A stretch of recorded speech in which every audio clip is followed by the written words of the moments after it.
All right, welcome. So I want to talk about the beauty and the beast. The punchline is that Python is a beauty and the GPU is a beast. So we're going to separate this talk out a little bit about the hardware and then about like how you program in Python. I am now at NVIDIA. I have been there, I think now 8 weeks. So I am brand new and know almost nothing about NVIDIA, but I've been programming on GPUs.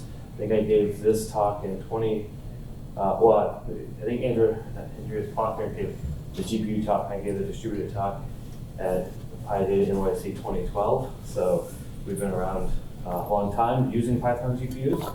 These things have changed quite a bit, but so a long time user of Python, new NVIDIA employee. So ask me nothing about NVIDIA, I don't know. So let's start with just the beast. What is this GPU thing?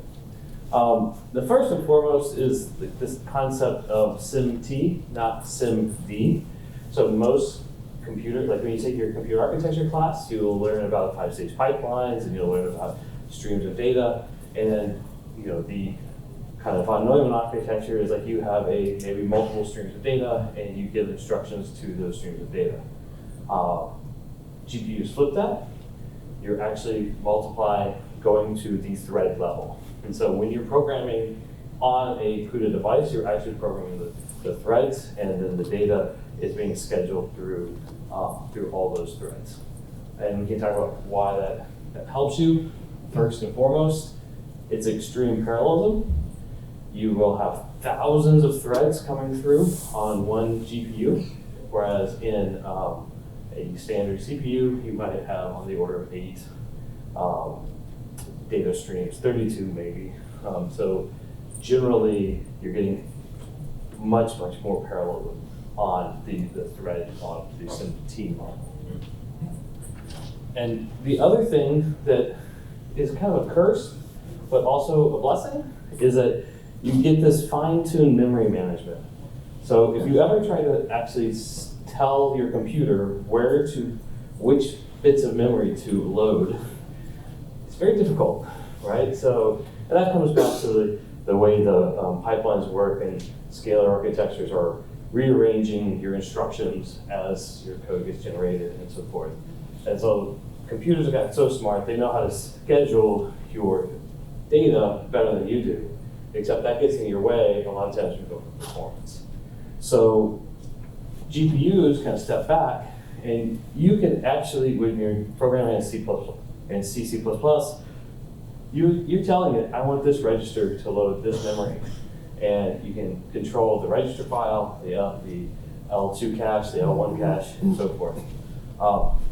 This was really complex for Python programmers, most of which have never even run a linker or managed their memory and things like that. This got louder, I don't know what happened. Sorry. But so this is where a lot of folks kind of stumbled in the Python world. How do I manage my memory? And so when we get to the Python section, we'll talk a little bit about how people do it today. It's a little bit different than we did 12 years ago. Okay, so this picture here, I like to start here because this is like the physical layout of what's happening on your chip.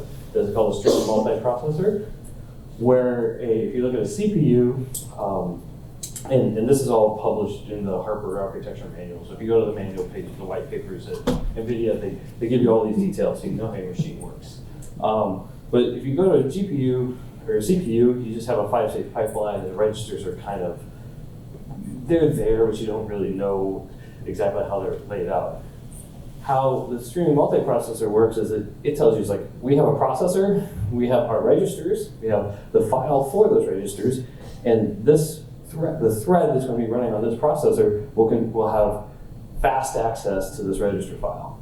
And then you'll have a set of these things that are all going to go to each other's register file through an instruction cache. In here, we have some schedulers that you don't have to worry about, although it's good to know that they're there if you're getting your maximum performance and like how these threads will be scheduled. So think of this as now it's 4th generation Tensor Core. When they first came out, they were very simple processors attached to register files that you can actually index and use very quickly. And then, so GPUs were built for graphics, and so a lot of the things were kind of built on top of textures and shader type technologies, and so that's where some of these lower level technologies kind of interoperate. So the full implementation of this thing will have GPU processing groups, texture processing groups, and then for each texture processing group, you'll have two streaming multiprocessors, so 144 of these threads all at once. Each one of these 128 CUDA threads per SM, so each one of these register files you can have 128 CUDA threads. And then things that have happened since 2012 when I started using these things, now you have high bandwidth memory, you have much bigger caches, and you can, NVLink, you can actually talk to each, and you don't have to go through a CPU to talk to each GPU. So when you see 8 GPUs on a node, they actually are going to talk to each other through NVLink as opposed to going to main computer memory and so on. So there's a lot more configuration, fancy things.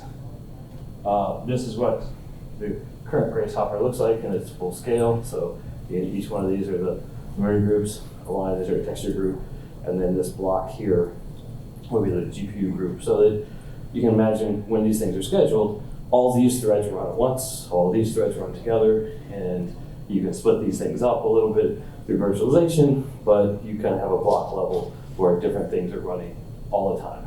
So you can program each thread, you can program where your memory is going for, but it's going to schedule it on the system for you. So that's your level there.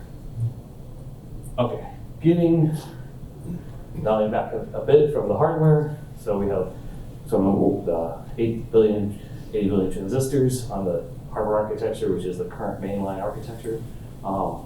Unfortunately, it's very hard to get. So you see a lot of people talking about the Ampere, the A100, or the Volta architecture. So often, these are pretty similar, but the hardware is the newest one.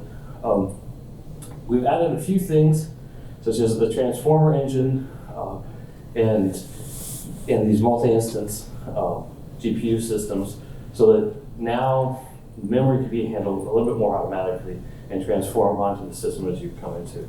And we've exposed these in the C++ world, but they don't always get exposed in the Python world as quickly.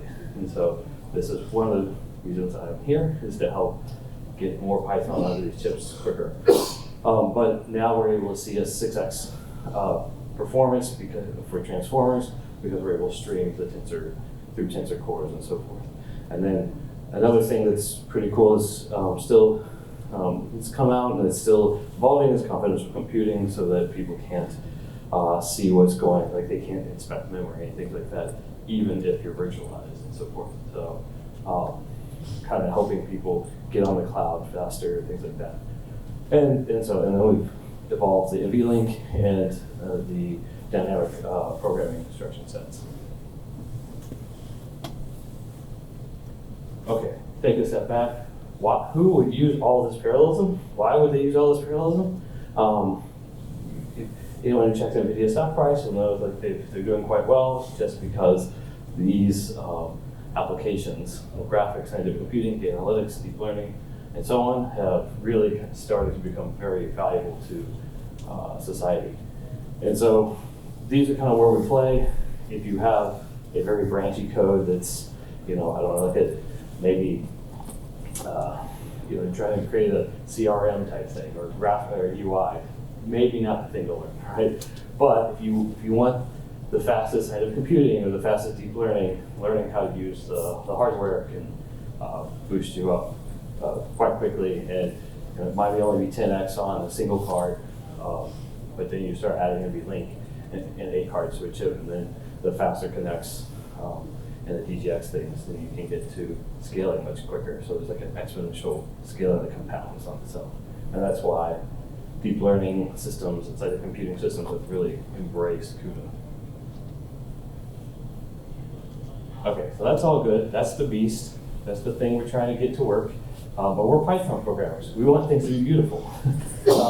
And as you can imagine, trying to keep track of every single thread is maybe not so beautiful sometimes. You got a lot of details to keep track of. So how are we trying to work around this? So 2006, CUDA came out, and PyCUDA, which is a wrapper around CUDA, came out in around 2008, produced by a graduate student at NYU.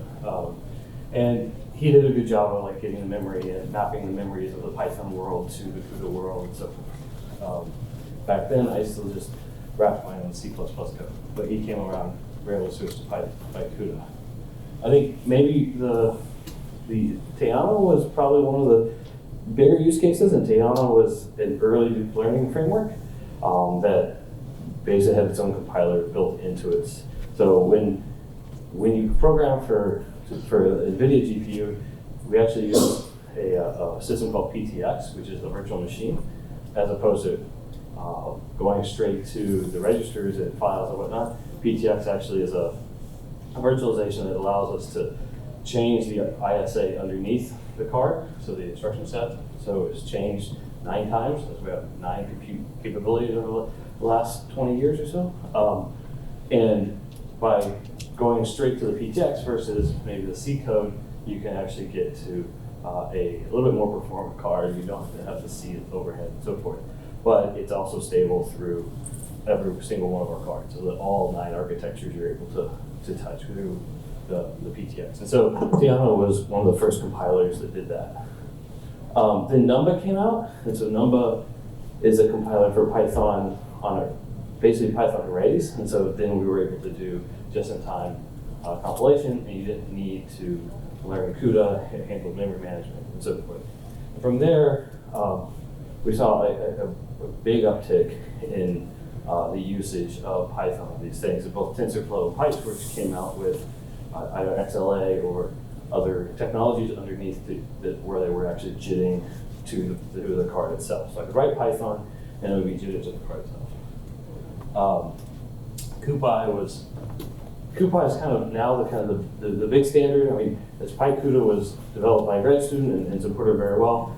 Chainer came out, which was another maybe not very well known deep learning framework, but Chainer actually had CuPy, which was the NumPy array interface, all bundled up into the for a GPU.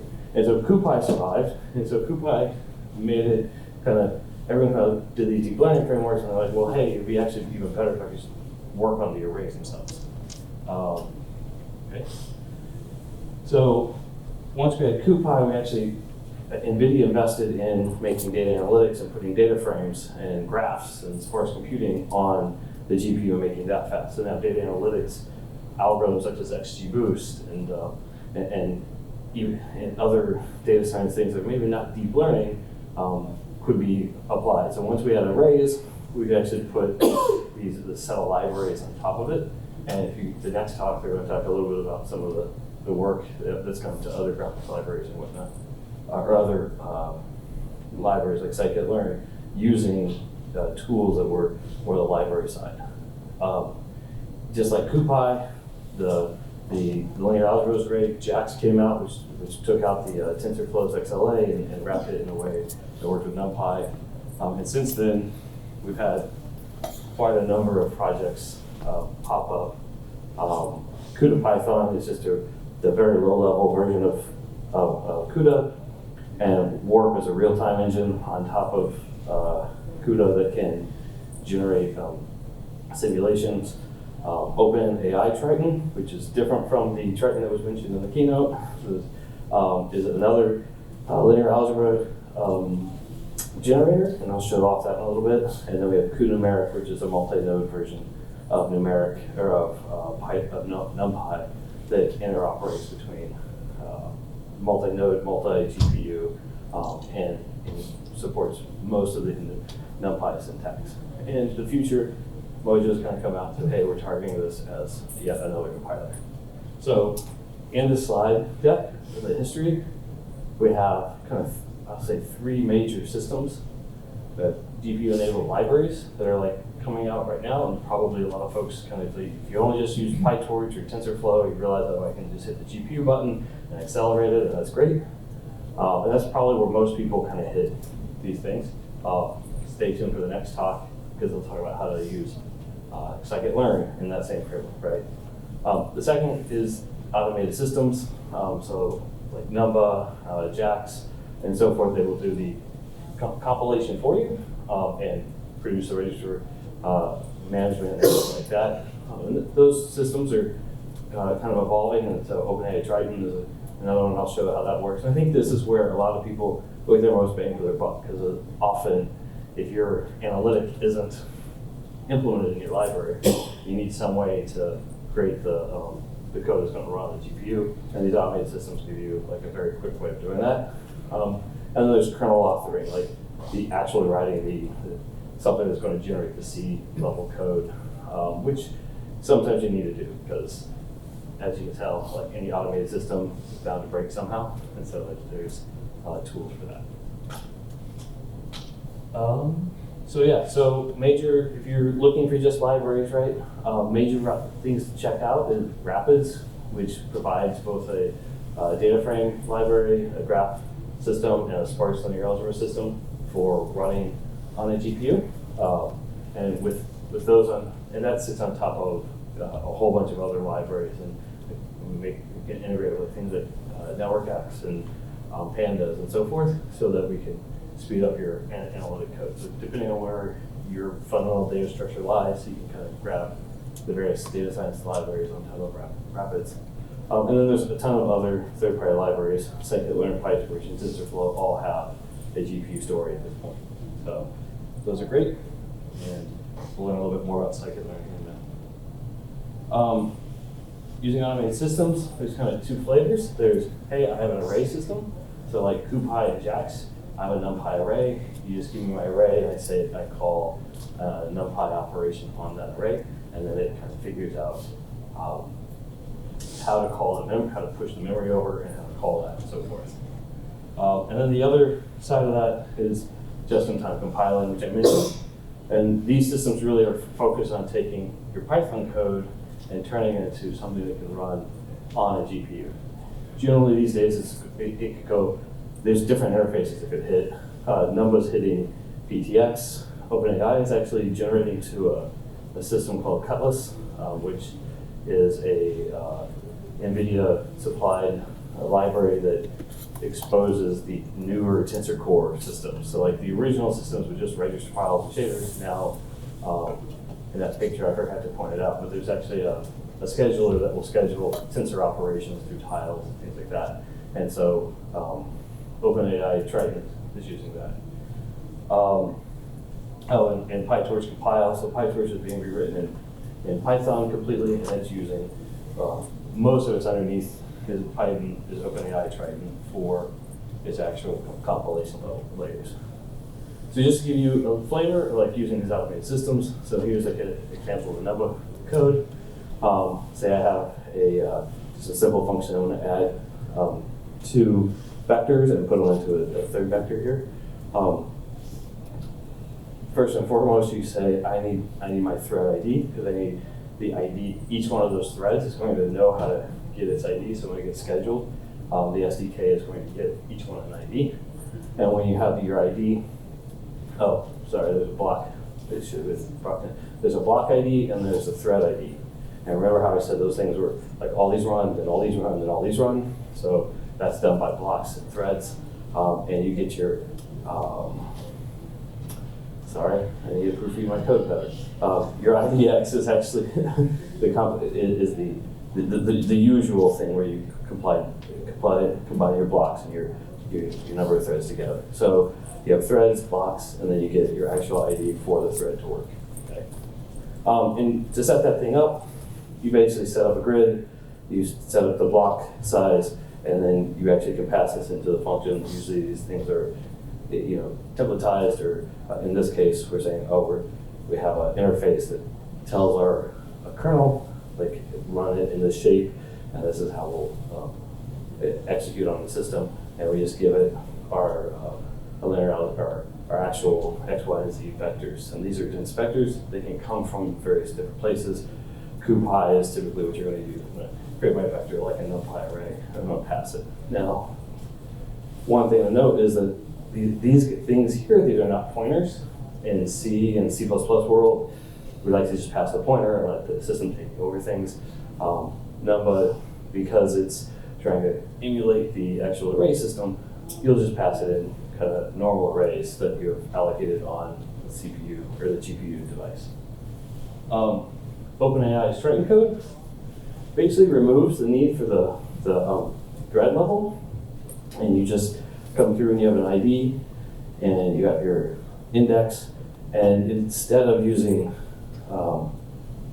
the NumPy arrays, they actually are doing a trick where they actually bring in the pointer, and you actually load the pointer and you do your math, with some pointer arithmetic, and you save it up. But the nice thing about this guy is, like, I only have to define a thread, and then I can let the system schedule this in maybe a better way. So there's a lot more streaming things that can happen under the Triton code base, and so now you're utilizing that streaming memory. You don't have to think about memory very much at all. Whereas when you get into like Numba and optimizing CPUs, often using which thread is loading what thing, and you can get a lot of tuning out of that. Whereas this one, you don't have to worry about that. You just say, here's a thread, and its system, because it's using pointers, can kind of figure out the structure pattern underneath and actually use the streaming multi-core system, or the streaming of multi-tensor systems underneath.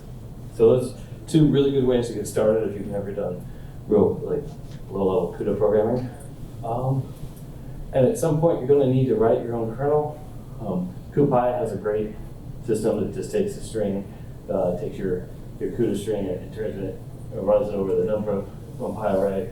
CUDA Python is where we came out with CUDA Python was often people were wrapping these systems and they were often behind the SDKs, and so CUDA Python is our low-level wrapper. So generally mostly used by these automated systems, but if you want to get the latest features from a CUDA system, CUDA Python is something to check out. And PyCUDAs, there's the OG of the community that's been around for a long time, and our first wrappers to be used. Okay. That is the beauty and the beast. Just as a recap, GPU ecosystem really flipped parallelism on its head. So you manage your memory, you can manage your parallelism of your threads, and you can really tune your algorithms to be very fast. The Python ecosystem is bringing a lot of automation to the world of GPU programming, and through several kind of neat things such as the CUDA array interface, which we'll be talking about in the next talk, is coming to things that didn't have it before, like scikit-learn and more traditional libraries. And I think with that, I'll open to any questions. I'm not very good at GPUs, so this could just be a naive question, but you kind of really lost me on the Numba example. Like, I didn't understand why you're accessing that thread ID. I didn't understand why I had to care as a programmer. Can you just go over that a little bit more carefully? Sure. So remember up here where I said here's each every core and every register and unit you're going to be programming on. So you have to tell this thing which part of your matrix to load. So when you load like a matrix, you're going to load the whole matrix. But if I have a 1,000 by 1,000 matrix, even though I have 128 cores, I still have to schedule those things through. So I'm telling every one of those 128 cores which part of the matrix to load. I do that through my thread IDs. Okay. So when I come and you can imagine you're using the entire board, every one of these things is given an ID. And so when I'm telling, and that's how I access the memory. So I load from my CPU into my L2 cache my matrices, so A and Z will get loaded in there. And then when I say, hey, I want to add A and Z that's been loaded here, I actually tell the thread index will be mapped to one of these things. It will load from the memory to the registers, and that's where the thread ID. And so one of the differences between OpenAI, Triton, and Numba, you're absolutely referencing every single one of these. The block would be the full block, and so one trick we use in the CUDA world is that I schedule the whole block every time and say I only need this many slots. So there's effectively there'll be a mask that comes in and says, do I accept this thread or not? And so those get developed, those are all done by the scheduler. And underneath the hood, there's this is the memory controllers. I think if you read the paper, there's the actual thread execution layer, this orange part of the top or whatnot. But so that being said, like if I want, I can actually register which piece of memory is going into that block based upon those thread IDs and blocks. Okay, thank you. Sure thing. Yes? So I'll claim to also not be that up on GPUs.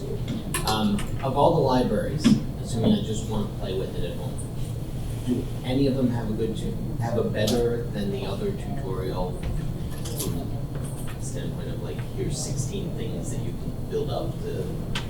Yeah, I think if you're brand new to like, and you want to do things on GPUs, my recommendation would go through the PyTorch tutorials, right? Like PyTorch is kind of already exposing its tensors and things like that in a nice way, especially with compile functionality. So now, PyTorch gives you the ability to compile your own kernels and run them on the tensors and so forth. But if you're more interested in doing actual data, like data science work, then you might switch over and look at Rapids. And Rapids has like a lot of tutorials on. I was doing pandas on this thing, and I had to run maybe some like XGBoost on pandas is a great example of where I need to run classification and regression algorithms that are more traditional on these cards. And so those are probably where I would start. But then Numba and Triton come in later as to, if I want to run my own linear algebra library or I want to run my own site and computing system analytics, I would pick one of those. And both have great tutorials, lots of YouTube talks and so forth. So check those out.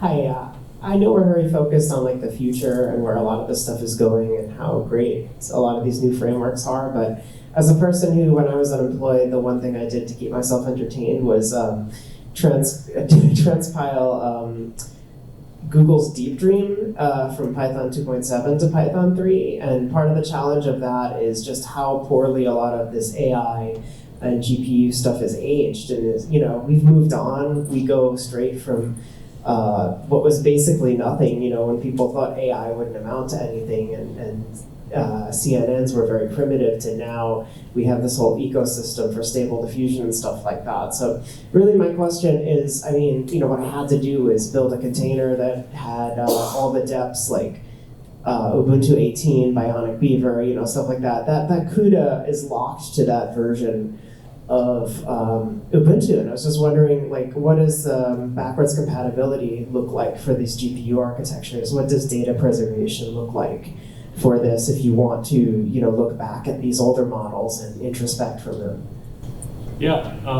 So to rephrase your question a little bit, like how does CUDA manage the stability over time? Now, all the other stack, you're right. Like there's a lot of like how people distribute things and how that all works gets pretty complicated. So CUDA itself has had 9 compute capabilities, and so whenever you download a CUDA program, it's going to say this program requires, and there's a list. I mean, actually, pull up the Wikipedia page and like the feature you need, perhaps, and it'll say which CUDA compatibility you need. So you need to have a card that actually can do whatever ISA that is coming out of it. But the promise is that if you program to CUDA capability 1, it's going to work on all the cards, right? And that's the cards from all the way back to 2006 that are CUDA enabled, and each card will say which compute level to enable. That doesn't mean that 2006 software will work. That means that the CUDA system will work. So if I compile to the PT, so that's where PTX comes in. PTX is the virtual machine that's going to generate the commands to the card. So now how do I get Bionic Beaver to use my card? That's maybe a wider discussion about how we distribute software in general in the Python world. But that's probably one of the things that's differentiated CUDA from all the other kind of GPU standards, is that it's been around since 2006 and it's evolved over time, and there's a strong stability to keeping the older things running on cards still. Yeah, it's like aged better than Mantle in that respect. I definitely agree with that. Yeah. Hi, thanks for the talk. I had a question sort of looking at your long history in the space and thinking about, like, as a community, how users, the interfaces are very different from these types of tools that you laid out, like JAX versus PyTorch versus writing raw CUDA. And users now have all these tools available to them in Python when they're trying to target this hardware. Do you have a sense of, as a community, like, what pieces are missing kind of in this ecosystem to kind of looking at the history and where things have gone, like where do you see things going, where are the big holes today, and where do you see like new tools emerging or integration between these tools? Like obviously it's a messy place because there's lots of different things happening at once, and that can be confusing for users, so I'm just curious how you see that evolving in any way. Yeah, I think so. One of the next talk, I think it's in this room. I don't see Thomas here yet, so the standards are starting to be put out in the Python world. So there's the data array interface standards, and the array interface is kind of changing it. So now, because there's a lot of different arrays out there, right? Like we grew up on NumPy, and NumPy was the answer, but now you have quite a few things that are implementing these, such as like a CuPy array or numeric, which is a distributed array, right? And so the community is starting to say, all right, look, there's more arrays out there. Here's an interface that if they all actually implement, our code will work on top of it. And for folks who maybe didn't know the history, like SciPy, so when Travis Oliphant started SciPy, he was just trying to bundle up a lot of Fortran tools. And then he quickly ran into the problem that you have to share your arrays between things. And so he grabbed NumExpert and numeric and NumArray, I think, or something, and put them together because there's two interfaces that were being kind of built independently. And so then he built SciPy on top of it. And so the idea was, I can just replace my array system and I get all of SciPy, right? Didn't quite work that way, but it's kind of a nice model, and NumPy has become the standard. Now, NumPy itself is still like a single node, single threaded system, and you can't get a multi-threaded BLAS kind of onto it, and then you can also, especially pandas, like we were just talking about, PyArrow. Well, PyArrow's got its own thread executor now, and so now you have and then if I have CuPy underneath, I have 3 thread execution systems all going at once, and these will cause some problems on your system with over subscription and things like that. So working with the community to kind of have like, hey, we actually need to think about threads again, especially the no-GIL stuff kind of percolating. I think that's the biggest kind of challenge that the Python community has, is like, how do we actually embrace all the levels of parallelism that are being presented, and interface systems such as the data array interfaces. We have a CUDA array interface maintained by Numba that we're trying to bring out, and things like that. So better interfaces for understanding the execution of your Python is probably going to be a big topic in the next year as no-GIL comes out and Pandas takes on the array interface, or the arrow interface by default. So now you have, so today, if you spin up Pandas, you're going to get a threaded system because OpenBLAS will spin up its OpenMP threads. And so now if I have an OpenMP thread and an arrow threaded pool, you're going to have to manage all that. So I think that's the biggest challenge the community has right now, is like just managing all the levels of parallelism coming out of it. Is there a difference in performance between a JIT function and if I wrote my own CUDA kernel? Certainly, the JIT has to JIT, right? So if you write your own and you expose through like a library, what will happen is the NVCC will actually generate the PTX, right? And PTX itself has, whenever CUDA's actually distributed. It'll have all the different generations of architecture ISAs set up so you can link straight to that ISA implementation, which is one of the reasons it's so big. Like, it's one of the largest packages of PyPI because it's got tons of things to support all the different generations of cards. So when you do MVCC, it's just going to generate that and link directly to that. So the startup cost is going to be there. But at the same time, if you do that, you now have to manage your own memory. And so so it's hard to give you like a benchmark because you look at OpenAI Triton, it's actually going to utilize the tensor core streaming system through, and so like the memory challenges become alleviated, and they get to use the hardware version of that. And so, yeah, maybe you could just compile to Cutlass, which is the underlying tool, and save that jitting overhead. But at the grand scheme of things, like we want the productivity, not necessarily the every ounce of speed. So start with OpenAI Triton, and then move to compiling Cutlass yourself or something. Thank you, everyone. Thank you.